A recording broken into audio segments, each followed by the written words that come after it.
parti aussi marqué religieusement peut-il rassembler des secteurs aussi larges et divers? Enfin, qui sont les combattants qui ont fait de ce parti un élément incontournable de la crise libanaise?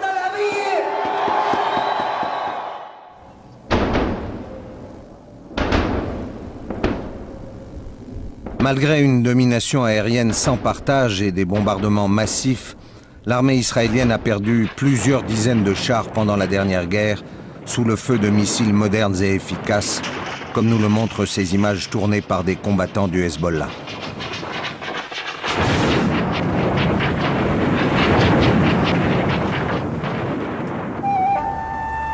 Pour rencontrer les hommes qui se dissimulent derrière cette force de frappe, nous avons pris le chemin du sud.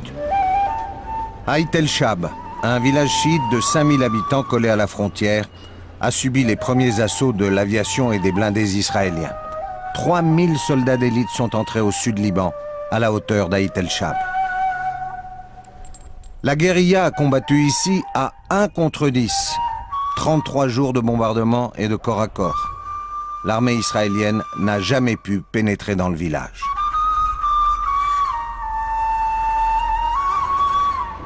Cet homme est un combattant. Il a pris part à la bataille. Fait prisonnier lors d'une opération commando dans les années 80, il a passé 13 ans dans les prisons israéliennes et préfère nous parler de dos. Il y a eu des combats très violents durant lesquels des chars et des bulldozers ont été détruits. Et ensuite, l'ennemi s'est retiré immédiatement.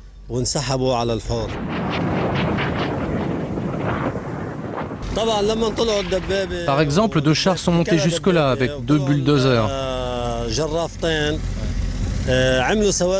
Ils ont construit ces talus de terre. Ils étaient là depuis 2 ou 3 heures quand un résistant s'est approché avec un lance-missile et il a fait exploser un char et un bulldozer. Les autres se sont retirés immédiatement.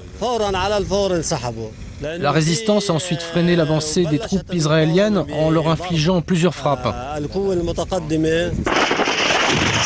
Incapable de prendre position dans les villages, l'armée israélienne aura encore plus de mal à empêcher les tirs de missiles sur son territoire et à saisir les stocks de roquettes.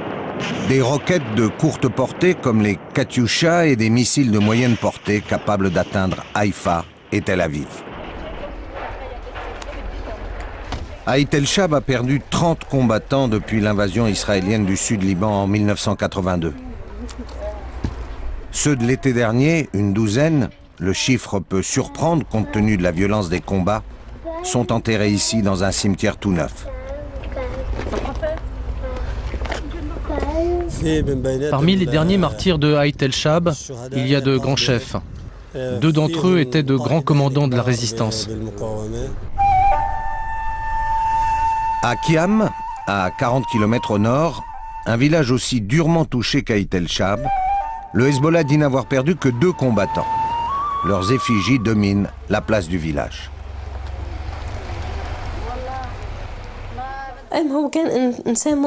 C'était quelqu'un de très croyant. Il me disait, nous devons combattre l'ennemi pour atteindre notre objectif, pour la victoire. Je suis heureuse qu'il soit parti en martyr, heureuse de cet acte de foi. Je suis un peu triste aussi, bien sûr, mais plus heureuse que triste.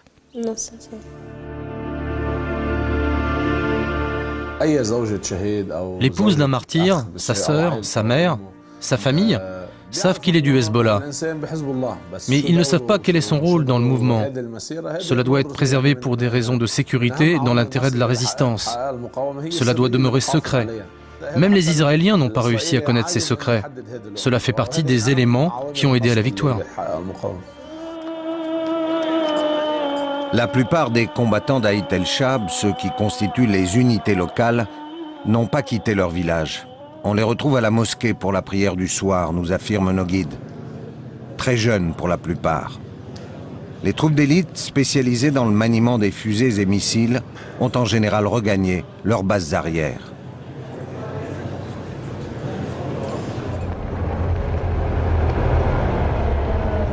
Depuis 1 an, les troupes de l'ONU, qui patrouillent sans cesse sur la frontière israélienne, et l'armée libanaise qui contrôle les routes du sud-Liban n'ont pas trouvé la moindre trace des stocks d'armes utilisés par le Hezbollah pendant la guerre.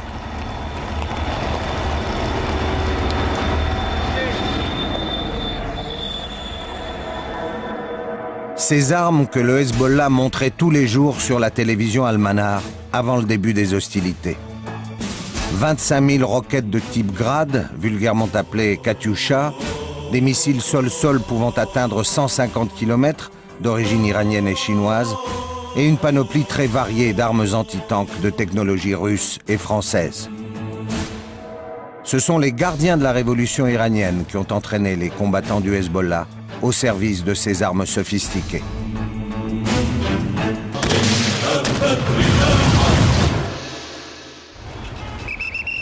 Dans la banlieue sud de Beyrouth, les portraits des martyrs de la guerre de l'été dernier occupent des avenues entières, 200 selon Hezbollah, 600 selon Israël.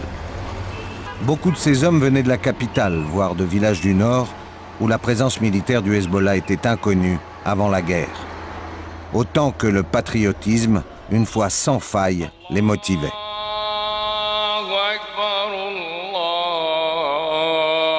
L'ayatollah Fadlallah est le leader spirituel des chiites libanais. Il ne reconnaît pas, contrairement à Hassan Nasrallah, le leadership religieux des ayatollahs iraniens.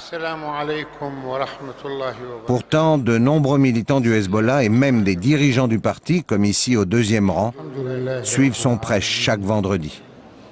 Fadlallah a toujours légitimé la résistance à Israël. Le prêche de l'ayatollah, comme celui de nombreux mollahs chiites, lie religion, foi et politique. L'islam chiite, réprimé pendant des siècles par les musulmans sunnites, a souvent exprimé cette profonde dimension politique.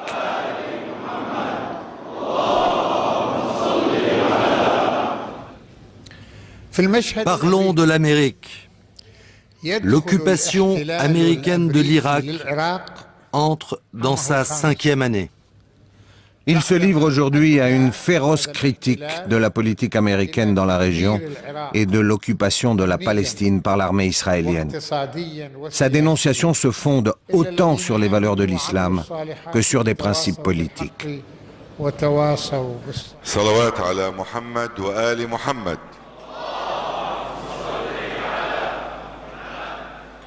بسم الله الرحمن الرحيم محمد رسول الله والذين معه. Ce court-métrage de propagande dédié par Al-Manar aux martyrs de la dernière guerre aide à comprendre ce qui fait la force des combattants du Hezbollah. Ces hommes sont tombés en juillet dernier. Filmés ici à l'entraînement avant la guerre, ils interrompent leurs exercices militaires pour prier et se mettre sous la protection du Coran. يا سيدنا بعضنا غنم والتحم مع النخبة من جنود العدو في عيت الشعب وبنت جبيل وعيترون.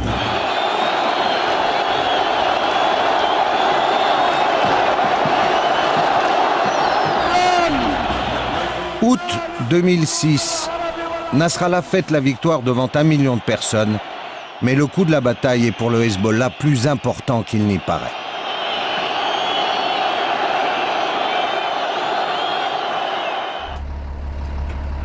La force de l'ONU, la FINUL, a stratégiquement installé ses bases entre les villages du sud tenus par le Hezbollah. Près de 14 000 soldats, dont 3 gros contingents espagnols, français et italiens, quadrillent un territoire grand comme le tiers d'un département français. L'armée libanaise, elle, avec 15 000 hommes, contrôle tous les accès aux bastions du Hezbollah. La FINUL et les Américains travaillent en outre à la modernisation de cette armée qui renforcera sa présence au sud-Liban dans les prochaines années. Jour et nuit, les soldats de l'ONU patrouillent pour éviter les provocations sur la frontière. Ils y maintiennent un calme relatif. Le Hezbollah manifeste souvent devant ces grilles et depuis leur bunker planté sur la ligne frontière, les Israéliens ont à plusieurs reprises tiré en direction du territoire libanais, voire même franchi la ligne pour arrêter des Libanais suspects. La finule démine aussi les champs sur lesquels Israël